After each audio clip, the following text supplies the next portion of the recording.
right, just wanted to begin by thanking James Franklin and Pat Kraft for giving me this great opportunity to be defensive coordinator here at Penn State. Just a tremendous tradition, and so fired up and excited to be given this opportunity. And also wanted to thank Indiana University for the last 8 years and just all the great memories and things established there, and just appreciate that opportunity and all the players that were able to impact and coach. So appreciate that. Questions? Please raise your hand. We'll take a mic to you. We'll get started with Mark right here. And if you could just introduce yourself and name your affiliation. Hey Tom, Mark Brennan from Lions 247. Welcome to State College. Thank you. Appreciate it.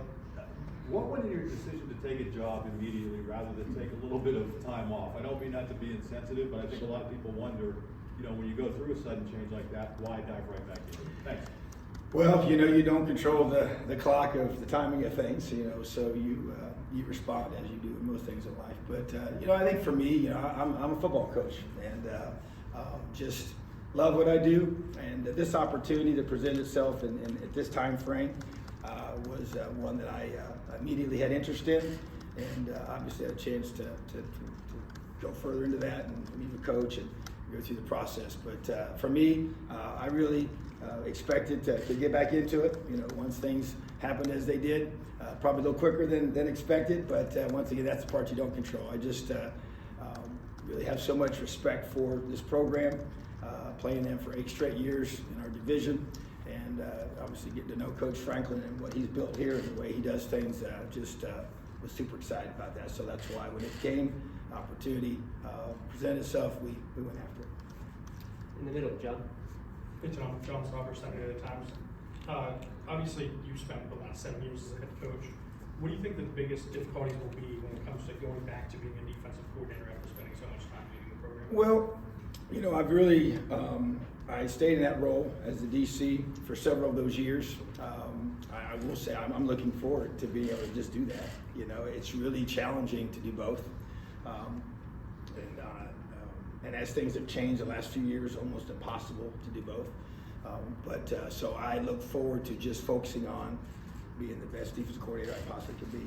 And so I think, even as I talked to James about this and how he asked me about transitioning back, I said, man, I'm pretty excited about it, and there's a lot of things you have to do as a head coach that aren't as enjoyable. I love coaching football, and I love impacting the lives of the players, and I think I can focus on that solely now and not have to be called out of meetings and handle things that head coaches have to handle. And as the complexity of our college game has increased these last few years, it's even gotten more challenging. So I'm really, really looking forward to be able to focus on the things that I do best. The far left corner, Allie. Hi, Allie Ruby, ABC 27 Nittany Nation. Welcome. Thank you. You not only are the defensive coordinator, also the linebackers coach here at Linebacker U. What does that mean to you? How much have you been told about that and the standard that's been set here at that position? Well, I didn't have to be told. I knew, I knew it was linebacker. You have known that for a long, long time. I played the position since I was in 5th grade, and high school, played for my dad. In college, played linebacker. My son played for me at Indiana. He played linebacker, and that's where my eyes go on that side of the ball. That's where my heart is, on that side of the football. And I sat in pretty much every linebacker meeting at Indiana, as the head coach. And so love that position. And I'm so excited to be able to be a part of a place that's known for that. Haven't had that happen before in my career. And so you just think of all the greats that have come here to play. Matter of fact, as I talked to some recruits, as I finally got a chance to do that last night when I got cleared here. And so just the guys that we have in this class, the guys that we're recruiting, and watching the film of those guys, it's just it really, really fires me up to be at a place that really attracts that elite level linebacker. We've had 3 All-Americans at Indiana the last 8 years at that position, and that hadn't happened in I don't know ever in that time frame to have that many. And the guys that we brought there developed and all finished as All-Americans. So just really excited about that position. Like I said, I love it. I know it. I see it. Like I said, that's how I kind of approach things, and that's the group that I'm going to really challenge to run our team, run our defense. I think that's what leaders, that's what linebackers do. They make tackles and they make plays and they lead.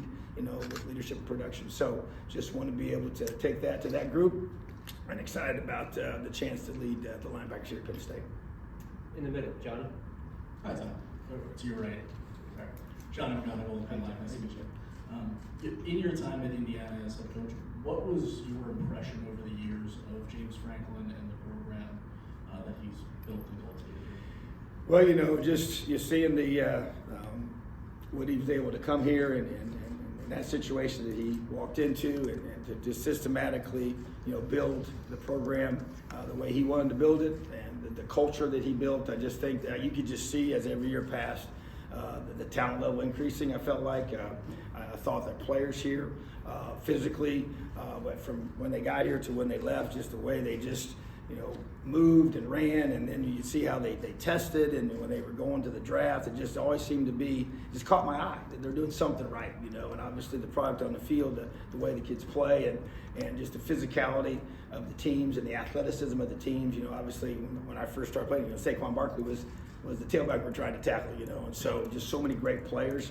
But I just think that the discipline of the team stuck out to me. You pay attention to, you know, the programs and as things happen on and off the field, and just impressed with the way the players handle themselves. You know, you see the guys at media day, you know, and you get a chance to interact with those players, and just the way they handle themselves has always been just first class to me. I just think class just oozes from this place, and Coach Franklin and how he's done things. Went against him when he was at Vanderbilt. You know, his last 2 years there were my first 2 years at Ole Miss, and got a chance to go against him there. So I just think that I think a thing that stuck out to me for him is everywhere he's gone, his defense has played at a high level. You know, different defensive coordinators as well, but the mainstay is the way the defense plays. You know, like I said, all the way back to when we faced him his last 2 years at Vandy. So that's after being in the role of head coach, when you're trying to hire to the other side of the ball that you don't coach, you know, it's a big deal. You know, and to have that consistency that he's had there has been impressive. You know, within his program. So that's a tribute to him, and being able to have a vision for what he knows he wants there, and being able to make that a reality.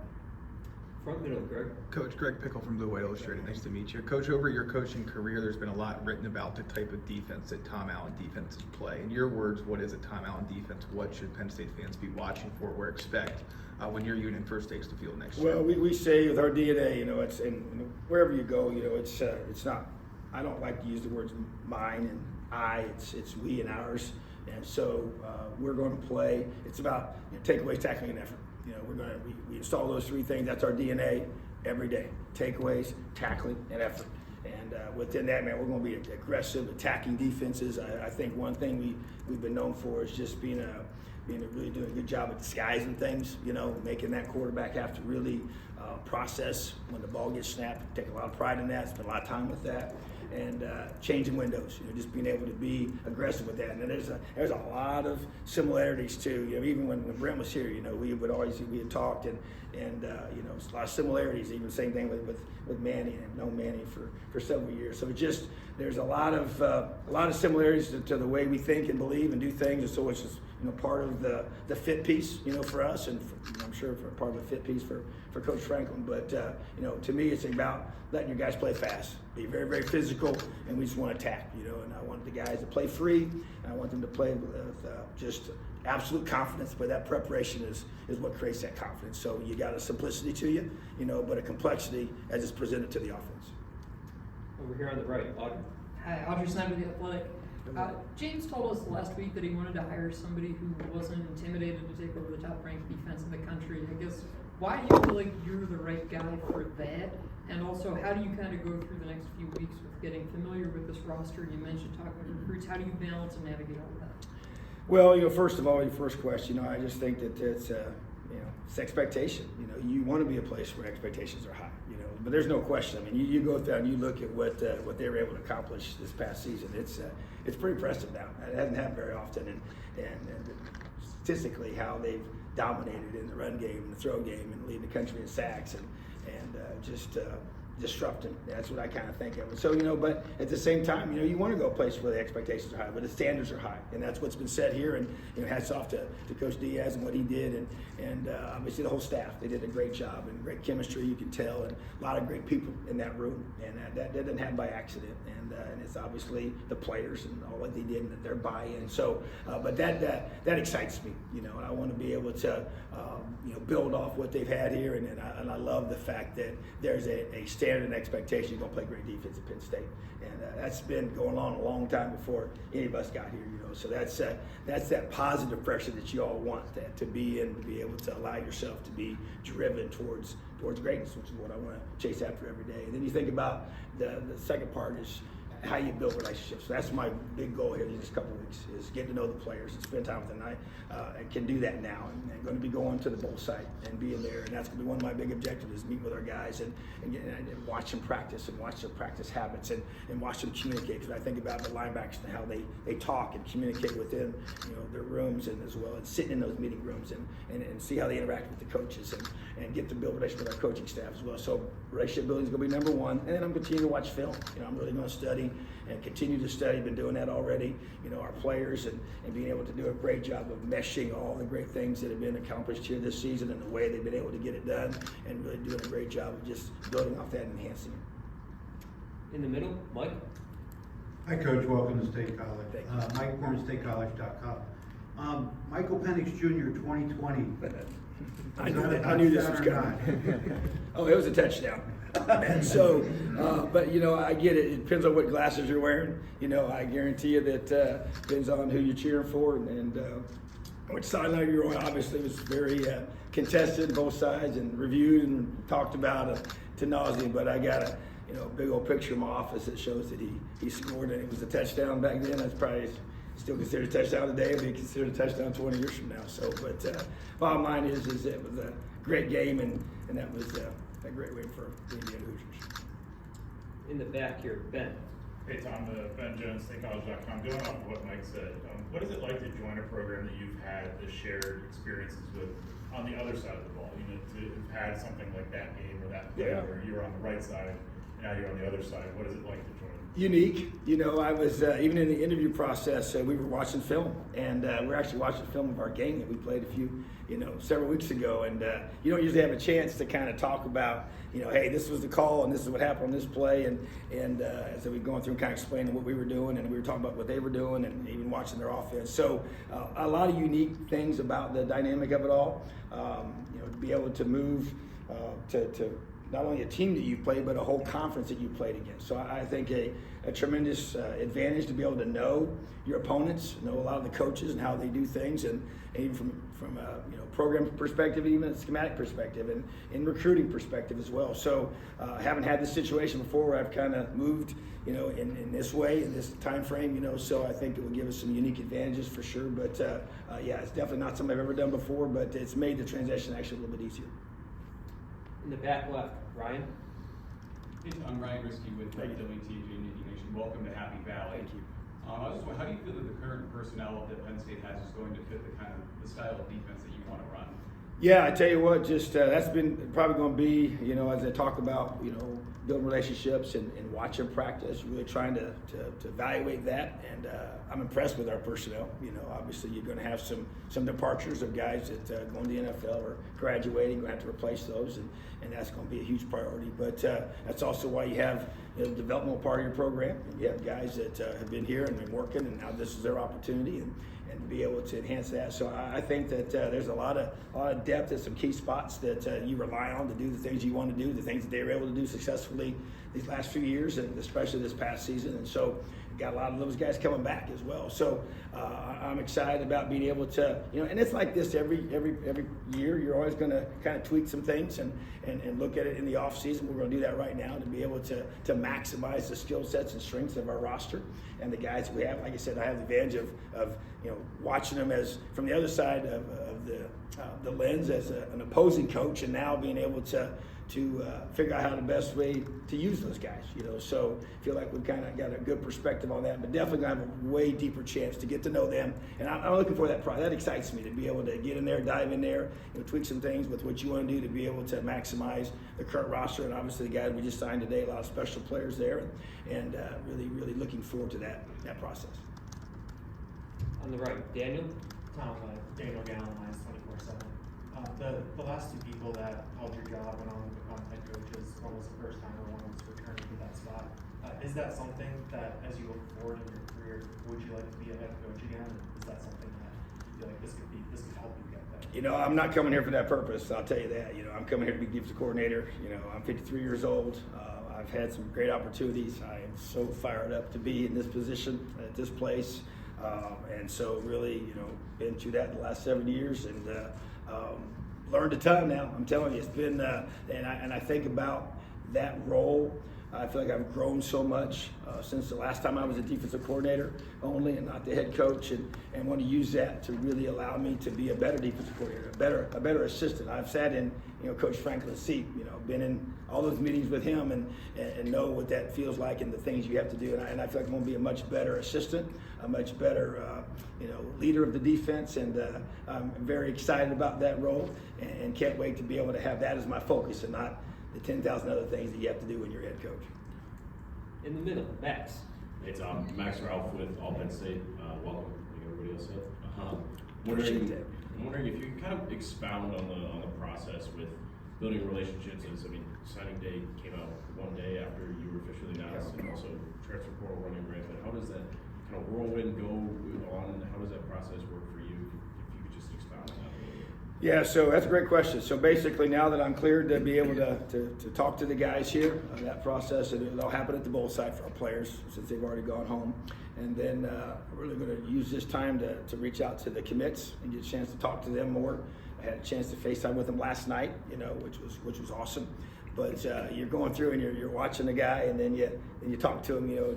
It's kind of that efficient. I've had a chance to look at some of them ahead of time. Obviously, we recruited some of those guys as well throughout the process before they got here. But want to do that, and then I want to get a chance to sit down with guys one-on-one. I'm a big one-on-one guy. I believe in that. You can't really get to know somebody without spending time with them. And that's one thing I'm really looking forward to. I talk about when you say about building relationships, that's not just hanging out with them during practice or being around them, being near them physically. It's one-on-one time, getting to know them, getting to know their families and just every part of their life, the things that they value, what's important to them. And that takes time. So I want to start doing those one-on-one, meet with every single player on defense individually, and then be able to build those relationships and be able to find out what their goals are. And I want to be able to align those things up with the things that I think they need to do to be able to reach those. And then we're going to say, okay, how do you go to chase greatness every single day? Meet with our guys one-on-one. We're going to map out personally, academically, and in football. And so to me, that whole process, and so once I know this is what they want, this is how they think they're going to get there, we're going to make sure their daily habits align with the goals that they have in their life. So that's a big part of it for me, but it's a time-consuming process that I really look forward to. And then obviously the building of relationship with the coaches is just a daily thing. And just going to do a similar thing with those guys as well. But the bottom line is that all this stuff takes time, and I'm looking forward to being able. That's why it's so important that I was here.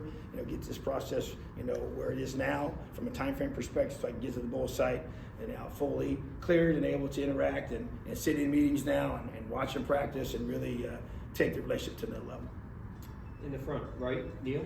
Hey Tom, Neil Riddell from the Altoona Mirror. Can you share with us, because the clock is ticking, did you reach out to James? Did he reach out to you when things are moving that quickly? And also, what about your roots with Penn State? Who were the first linebackers here that you watched, noticed, and admired? I would say, from obviously James reached out to me. I didn't reach out to him. So, but that kind of started the process, and then it kind of went from there. But for me, my wife's from Pennsylvania, and so she's from Pottstown and born and raised there, and her whole family is, from this state. And so, interesting story. So when I was in college, we first started dating. We actually went to college at Maranatha Baptist University in Wisconsin. So we met there our freshman year. So that first summer, I wanted to go visit her. And so I didn't have any money. And so I took a Greyhound bus. It took me 18 hours to drive from Indianapolis, Indiana to, I think it was King of Prussia is where I ended up going to. And you see Greyhounds, you go past. And I had no idea that they stopped at every single town. That's why it took 18 hours. I mean, it's like twice long. And it's a long, long trip. And so I did that twice after our freshman year and after our sophomore year. So hopefully she knew and her parents knew that I was, serious about it, because I wasn't going to do that for just any old buddy. But that was kind of my first experience with the turnpike, and that whole process of getting from A to B, and it took a long, long time. So, but then, I just finished so many great linebackers here that it's just, gosh, I just feel like that as a kid, I mean, you watch Penn State play, And you look at the linebackers. You know, we saw Sean Lee today was the guy that was doing one of the intros for our commits. And I'm just like, you know, man, you know, Dan Connor's in our room, you know, and he's a guy that stuck out to me because I was the coaching at the time, but man, I just loved the way he played the game and just so physical, you know, and you know, I just, man, there's just so many of them, and I just feel like that's become the expectation. That when you come here, you know, at that position, man, you're gonna have an opportunity to be special, be great, and that's why the coach in that room is an awesome thing, and I just really feel so blessed to be in this role, and man, it's just to have that kind of tradition, you know, with the way we've been fortunate to develop. You know, I coached Demario Davis at Arkansas State, and he's gone on to have a tremendous career at linebacker, and just so many guys. It's really been elite and special, and so and it's such an important position for defense. You know, it's just you know, you want to have a great defense, you got to have great linebackers. You know, I've said that every place we've been, and I challenge those guys to that end, and they got to verbally lead. They can't just lead by example. That's just doing your job, right? And so, but that to me is what you see. You see those guys communicating and talking and flying around and making plays. You know, so just really looking forward to leading that group. Got time for 2 more questions. We got Tyler over here on the right. Hello, Tyler Downey from Lines 24/7. Nice to meet you. Nice to meet you. I'm curious if you've referenced so much of the stuff that's now off your plate, that you leave behind the CEO type of role. What are you putting on your plate now that you're most excited about? That you're excited to maybe get back to the roots of what your career was about before you stepped up? Yeah, I think it's being able to dive into the film room, you know, to really study in the off season. You know, we when you're a head coach, man, you spend so much time doing that, all those things we talked about, and even the recruiting part of it with the whole team that you're involved with, it just takes so much time, you know, and so and everything else. So I want to be able to really study, and I love this time of year once we get off the road and being able to just talk ball, you know, talk ball. Guys, I already talked with some DCs about getting together, and I haven't done that, you know, in the last 7 years. You know, just meeting places and watching film, sharing ideas and bouncing things off each other, and guys that you really respect and do some things similar to schematically. And so that's a big thing that I haven't been able to do. And I think also just, you know, you be able to, you know, be in the meeting room and be able to, you know, not get interrupted, you know, just to be able to have that consistent time to be able to,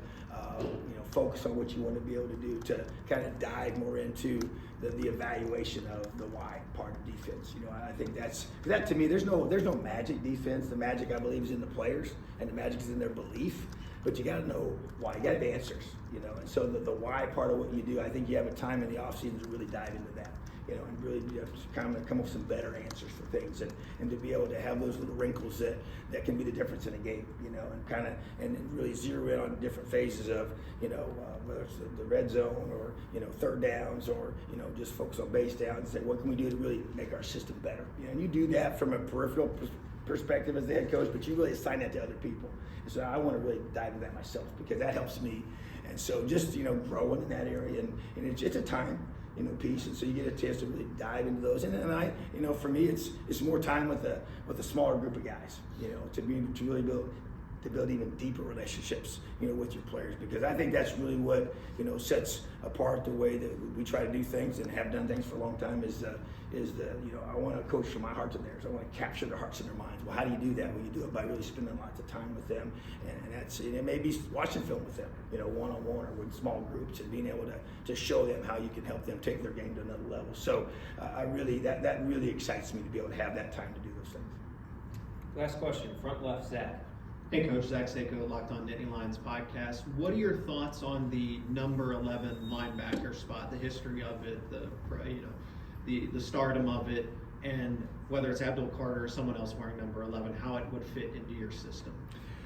Well, you know, you think about LeVar Arrington and you know, the way he played, and that's kind of become the standard, you know, and guys want to become that. And obviously, you know, Michael Parsons has been a guy that wore that number well recently, and I got to see him up close and personal, and was glad to see him move to the next level because he was almost unblockable, you know. And so I just feel like that anytime you have a number like that has so much history and so much legacy and expectation, it's pretty cool. It's pretty special, you know, and especially because when you put that number on, you better play to that standard, you know, because all those guys that were before you, they're watching, you know, and there's an expectation for that. And so I think it's neat to have, you know, those are kind of things that you can't fabricate that. You know, I could, hey, we're gonna make this number, whatever. No, it has to be the person that initially wore it, that has to mean something. You know, it has to be, you know, so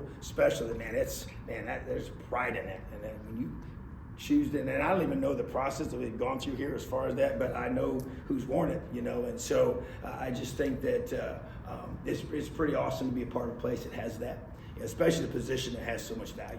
You know, and so, and the current guy wearing it, you know, just, you know, matter of fact, I had a chance today to meet him in the weight room. Hadn't had a chance to talk to him, you know, and so met him today, talked to him for a few minutes there, introduced myself to him, and just, you know, commented about, you know, we had a tough time blocking him, man, so now you're trying to find creative ways to help you become unblockable, you know, and so he's a big athlete that can run and move, and I think I think his best football is ahead of him. I really do. I believe that, and so I think he's got a great opportunity to keep growing and developing, and I'm really looking forward to doing what I mentioned to you about that time together, that one-on-one time, and because I think he's a guy that can be, you know, has been really special, but can take his game to a higher level. I hope to expect to lead him to that place.